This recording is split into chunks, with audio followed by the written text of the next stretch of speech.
देखो बच्चों, हम लोगों ने क्या सीखा कि सैंपल स्पेस का मतलब होता है set of all possible outcomes of a random experiment.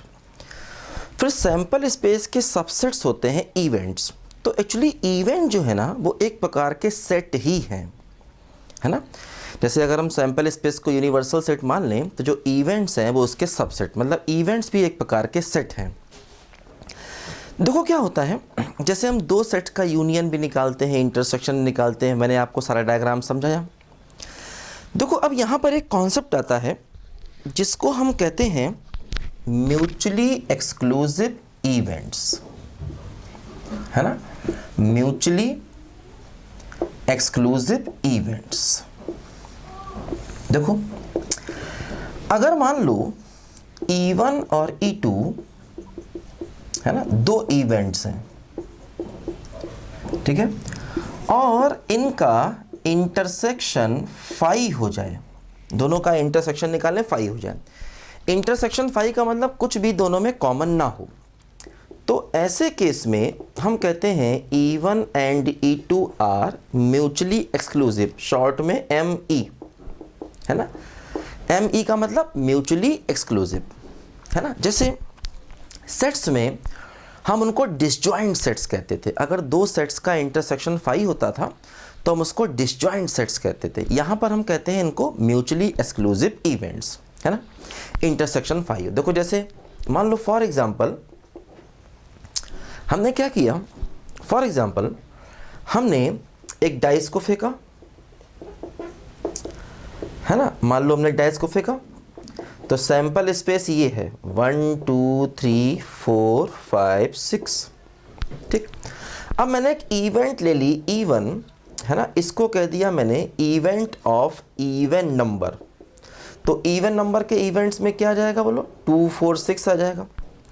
फिर मैंने E2 ले लिया और मैंने कह दिया इवेंट ऑफ ऑड नंबर, तो इसमें क्या आ जाएगा बोलो, 1 3 5 आ जाएगा, ठीक, क्योंकि दोनों ही इसकी इवेंट्स हैं। अब अगर हम इनका इंटरसेक्शन निकालते हैं E1 इंटरसेक्शन E2, तो देखो 5 हो गया। E1 E2 का इंटरसेक्शन निकालेंगे तो 5 हो गया। इसका मतलब ये दोनों इवेंट्स जो हैं वो कैसी हो गई बोलो, म्यूचुअली एक्सक्लूसिव इवेंट्स हो गई, म्यूचुअली एक्सक्लूसिव इवेंट्स, ठीक है। देखो मान लीजिए मैंने क्या किया, फॉर एग्जाम्पल 3 कॉइन्स को एक साथ थ्रो किया, है ना। 3 कॉइन्स को एक साथ टॉस किया, 3 कॉइन्स को एक साथ टॉस किया, है ना, 3 कॉइन्स,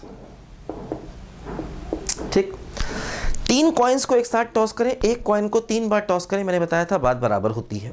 देखो तो ऐसे केस में हमारा जो सैंपल स्पेस बनता है वो मैंने बताया था ऐसे बनता है HHT HTH, ठीक है, THH, ठीक है। फिर क्या होगा, देखो TTH होगा, THT होगा, HTT होगा, और देखो ट्रिपल T होगा। ध्यान दो, ये सैंपल स्पेस हो गया, ठीक। अब मैंने एक इवेंट E1 ले लिया, मैंने कह दिया कि एटलीस्ट 2 हेड्स, एटलीस्ट 2 हेड्स, कम से कम 2 हेड्स। अब कम से कम 2 हेड्स का मतलब देखो, हेड या तो 2 भी हो सकते हैं, 2 से ज़्यादा भी हो सकते हैं। तो मतलब 2 हेड वाले केस देखो ये है HHT HTH THH, और तीनों हेड वाला देखो केस ये है। कम से कम 2 हेड का मतलब या तो 2 हेड होंगे या 2 से ज़्यादा हेड होंगे, ठीक।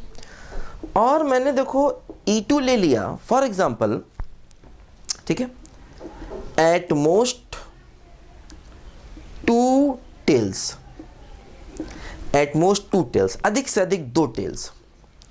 अधिक से अधिक 2 टेल का मतलब या तो 2 टेल होंगे या 1 टेल होगा या 0 टेल होगा, है ना। तो देखो 0 टेल का मतलब देखो ये आ गया, तीनों हेड का मतलब 0 टेल। देखो 1 टेल ये वाला केस आ गए, है ना, HTH और THH, और 2 टेल के देखो ये वाले केस आ गए THT HTT और TTH, है ना। देखो एट मोस्ट 2 टेल्स, अधिक से अधिक 2 टेल्स, मतलब 0 टेल, देखो ये 1 tail 1 tail 1 tail, 2 tails 2 tails 2 tails, 2 आ गए। अब अगर हम इनका इंटरसेक्शन निकालते हैं तो देखो इंटरसेक्शन का मतलब कॉमन, देखो दोनों में ये HHT कॉमन है, देखो इसमें है ना HHT, ये दोनों में देखो कॉमन है, तो ये आ जाएगा HTH, देखो HTH दोनों में कॉमन है तो ये भी आ जाएगा। फिर देखो THH, ये भी देखो दोनों में कॉमन है, ये भी आ जाएगा। HHH, ये भी दोनों में कॉमन है, ये भी आ जाएगा। मतलब इन दोनों का इंटरसेक्शन फाई नहीं है, इसका मतलब ये दोनों म्यूचुअली एक्सक्लूसिव इवेंट्स नहीं है, है ना। तो E1 एंड E2, ठीक है, आर नॉट म्यूचुअली एक्सक्लूसिव, है ना।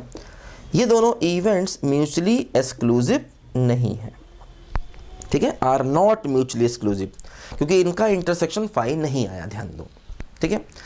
तो बस सिंपल है, जैसे हम सेट्स में इंटरसेक्शन निकालते हैं वैसे यहाँ पर भी इंटरसेक्शन निकालते हैं। इंटरसेक्शन का मतलब होता है कॉमन, अगर इंटरसेक्शन फाई आ गया तो म्यूचुअली एक्सक्लूसिव, और अगर फाई नहीं आया तो नॉट म्यूचुअली एक्सक्लूसिव, ठीक है। इसको लिखो जरा बच्चों ध्यान से।